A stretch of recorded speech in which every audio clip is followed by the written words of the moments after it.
हाजिर राम राम मित्रों, आपको तो पता ही होगी कल हमको बाल का हेयर सीरम और दवा नहीं मिलने की वजह से हमको कितना ज़्यादा परेशानी हुआ था। यानी कि हम अपने घर के अगल बगल में चारों तरफ मेडिकल में देख लेते हैं लेकिन कहीं नहीं मिलता। तो बाइक से निकल जाते लेकिन बाइक पे इतना ज़्यादा धूल जमा हुआ था कि क्या ही बता। फिर रास्ता में भी इतना ज़्यादा धूप मिल रहा था कि क्या ही बता। तो इसीलिए गलिए गलिए निकल जाते हैं दुकान पे। तो अपने मोहल्ले में ही लास्ट दुकान में आते हैं लास्ट उम्मीद के साथ कि यहाँ पे नहीं मिलेगा तो फिर कहीं नहीं मिलेगा। तो यहाँ पे भी लास्ट में नहीं मिलता है तो बाइक लेते हैं और 2 ठो हेमलेट, क्योंकि हम अकेले नहीं जा रहे अपने दोस्त के साथ। तो अब लास्ट में हमको लगता है एम्स जाना ही पड़ेगा। तो फिर क्या, बाइक लेते और निकल जाते हैं सीधे एम्स के लिए।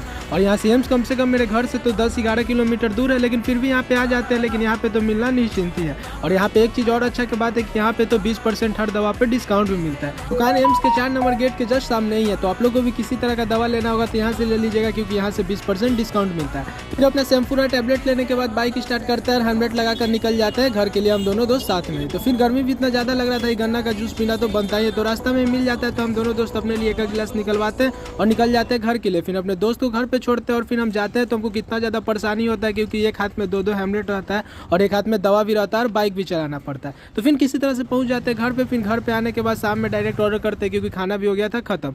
और क्या मंगाते हैं हमको तो नाम पता नहीं रहता, लेकिन आपको तो एक चीज़ पता ही होगा कि हम चॉकलेट हर बार मंगाते ही हैं। तो हम कुछ कोन या कोन्स का ही कुछ मंगाते हैं, यानी कि मकई का ही कुछ रहता है। और फिर खाते खाते लाइन ही कट जाता है। लाइन जैसे ही आता है तो अपना सारा दवा देखने लगते हैं खोल करके, शैम्पू और ये जो टैबलेट अपने लिए थे वो बढ़िया है या ठीक ठाक है, सब है या नहीं। तो सारा चीज़ तो रहता है। और आपको तो पता है कि मेरा सीरम पहले ही से था, तो वो सीरम हम नहीं लेते हैं। तो फिर उसके बाद जो चॉकलेट लेते हैं उसको लग जाते हैं रात में बैठकर खाने के लिए। तो मस्त 2 ठो ले लेते हैं और खाते खाते ब्लॉग को करते हैं। आपसे सीधे मिलते हैं कल, और कल से तो मेरा कोचिंग भी है।